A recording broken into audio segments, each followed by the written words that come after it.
माँ सरस्वती के चरणों में अपना शीश नमन करता हूँ। इसके बाद इस कार्यक्रम के मुख्य अतिथि माननीय श्रीवास्तव साहब, यूपी से आए हुए डॉक्टर खान साहब, हमारे महाविद्यालय के प्राचार्य महोदय, मंच पर बैठे हुए सभी प्राध्यापकगण, सामने बैठे हुए मऊगंज के सभी गणमान्य नागरिक, विद्वान जन, बच्चों एवं बच्चियों, आज का जो विषय है भारत में जैव विविधता की गतिशीलता एवं उसका संरक्षण। वास्तव में जैसा कि पूर्व वक्ताओं ने बताया कि जो हमारा देश है भारत, यहाँ हर प्रकार की परिस्थिति और ऋतुएं होती हैं। हमारे यहाँ ठंडी भी आती है, गर्मी भी आती है, बरसात भी आती है।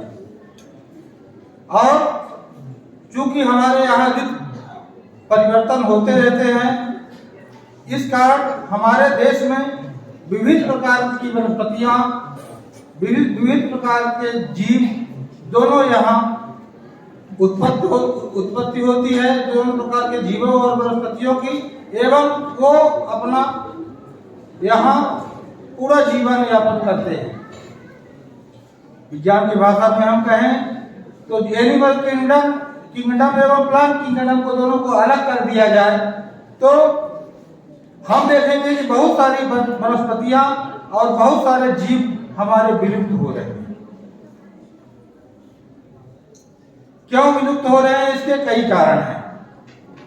पहली बात यह कि हम कहीं न कहीं प्रकृति से छेड़छाड़ कर रहे हैं। जैसा कि पूर्व वक्ताओं ने बताया कि हम प्रकृति का उपयोग करें, शोषण न करें। हम उपयोग से ज्यादा उसका शोषण कर रहे हैं। इस कारण से हमारा पर्यावरण जरूरत से ज्यादा खराब हो रहा है और इस खराब पर्यावरण के कारण जितने भी हमारी जो पूर्व की स्थिति थी उससे जो जीव थे और जो यहाँ की वनस्पतियां थी वो सीधे सीधे विलुप्त हो रही है।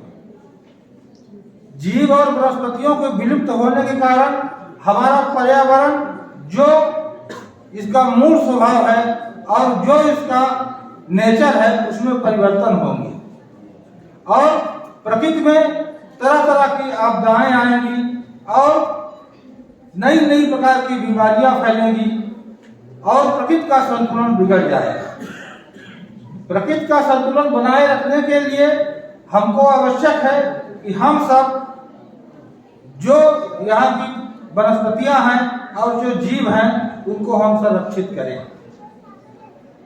आज अत्यंत खुशी हो रही है कि आज इतने महत्वपूर्ण विषय में ये संगोष्ठी रखी गई है और हमारे विद्वान प्राध्यापक जन इसमें विषय पर अपने अपने विचार रखेंगे। जहां तक पृथ्वी की उत्पत्ति की बात है तो अलग अलग वैज्ञानिकों और अलग अलग समाज और धर्म को मानने वालों का अलग अलग विचार है। ज्यादातर लोग बिग बैंग थ्योरी पर पृथ्वी की उत्पत्ति मानते हैं और पृथ्वी की उत्पत्ति के साथ ही जीव और वनस्पति दोनों अलग अलग उत्पत्ति हुई। ये अलग विषय है कि कब उत्पत्ति हुई और किस कारण हुई। अलग अलग वैज्ञानिकों का अलग अलग मत है, लेकिन जो हमारी परिस्थिति बनी उस परिस्थिति में एक डार्विन का सिद्धांत है, नेचुरल सिलेक्शन थ्योरी, प्रकृति वर्णवाद। हम प्रकृति में तभी जिंदा रह सकते हैं जब हम प्रकृति के अनुरूप अपने को एडाप्ट कर लें। महत्वपूर्ण होता है एडाप्टेशन। अगर अनुकूलन हमारा प्रकृति के प्रति है तभी हम अपने को सर्वाइव करेंगे और हम जिंदा रह पाएंगे। अगर हमारा एडाप्टेशन नहीं है प्रकृति में तो हम अपने आप विलुप्त हो जाएंगे। उसके ढेर सारे प्रमाण आप एनिमल किंगडम में जाइए तो डायनासोर से लेके बहुत सारे जीव मिल जाएंगे। इसी प्रकार हम प्लांट किंगडम में जाएंगे तो भी बहुत सारे उदाहरण आपको मिलेंगे। महत्वपूर्ण होता है एडाप्टेशन। हम अगर अपने को एडाप्ट कर लिए परिस्थिति के आधार पर, तभी हम इस परिस्थिति में रह पाएंगे और जिंदा रह पाएंगे। रही बात, बहुत सारी ऐसी परिस्थितियां हैं कि हम जानते भी नहीं हैं और जानकर भी हम अनजान बनते हैं। यही कॉलेज का एक वाकया मैं बता रहा हूँ। यहाँ राम सिया शर्मा जी प्राचार्य थे। उस समय मैं जन भागीदारी का सदस्य था और चंद्रमण जी इस क्लासरूम में आए थे, सेमिनार ही था। मैं जा रहा था तो गली में ही राम सिया शर्मा जी मेरे कांधे में हाथ रखे और एक छोटा सा इतना बड़ा चारा उखाड़े और घास को उखाड़ने के बाद मुझसे बोले कि ये क्या है बताओ। मैं कहा सर मैं नहीं जानता ये क्या है। बोले कि ये आयुर्वेद की बहुत बड़ी जड़ी है और जो आप लोग नहीं जानते हो ये आपके ग्राउंड में सबसे ज्यादा है। हमने कहा था ये क्या है। बोले ये शंख पुष्पी है जिसको धरती आंवला बोलते हैं। और उसमें भी उन्होंने बताया कि 2 प्रकार की होती है, एक सफेद प्रकार की, एक गुलाबी प्रकार की। बॉटनी के साथ बैठे हैं, उसका बॉटनिकल नाम भी बता देंगे। तो जो सफेद वाली होती है उन्होंने बताया कि पीलिया के लिए रामबाण है।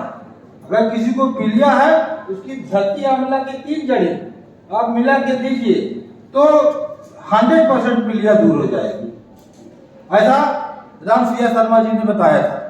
कई लोगों को हमने बताया भी, उनको फायदा भी हुआ।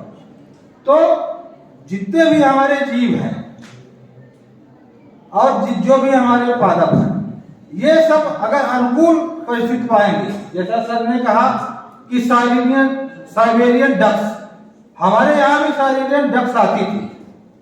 आप लोग बॉटनी वाले जुलॉजी वाले भी बैठे हैं। एक माइग्रेशन पढ़ाया जाता है, आप लोग जानते होंगे, माइग्रेटरी बर्ड। जो माइग्रेटरी बर्ड होती हैं तो समय के आधार पर अपना, अगर उनका ब्रीडिंग सीजन आया तो वो ठंडे प्रदेशों से उड़ के गर्म प्रदेशों में आ जाती हैं, गर्म प्रदेशों से जाके ठंडे प्रदेशों में आ जाती हैं। जहां उनको एडाप्टेशन मिलता है तो वहां वो चली जाती हैं। अगर उनके साथ छेड़खानी हुई, उनको कहीं ना कहीं एडाप्टेशन में दिक्कत हुई और हमने उनमें ऐसा कुछ प्रयास किया तो वो स्थान को छोड़ देती हैं। जैसा कि सर ने बताया कछुआ वाली बात, तो अपने यहाँ आप देखते होंगे कि जो विंध्याचल है, यहाँ एक साइबेरियन डक्स आती थी। ठंडे के समय में आप लोग देखते होंगे तालाब पोखरों में एक डक्स होती थी, उसका शिकार करने लोग आते थे, उसका लोग खाने के लिए उपयोग करते थे। ये साइबेरिया से यहाँ आती थी ठंडी के समय में, लेकिन धीरे धीरे उसका शिकार बढ़ गया, उसका माइग्रेशन बंद हो गया। ये जो माइग्रेटरी बर्ड है। दूसरा आप लोगों ने देखा होगा कि जो हमारे बैर या बबूल के पेड़ थे उनमें एक पैरा का बना के एक चिड़िया रहती थी। वो भी चिड़िया आप देखने को आपको नहीं मिलेगी, क्योंकि हमारा पर्यावरण, हमारा जो इन्वायरमेंटल है वो सब बिल्कुल डिस्टर्ब हो रहा है। उसके कारण कहीं ना कहीं हम भी हैं। हम प्रकृति का उपयोग कम कर रहे हैं, शोषण ज्यादा कर रहे हैं। तो हम प्रकृति के उपभोक्ता बने, शोषण करता न बने।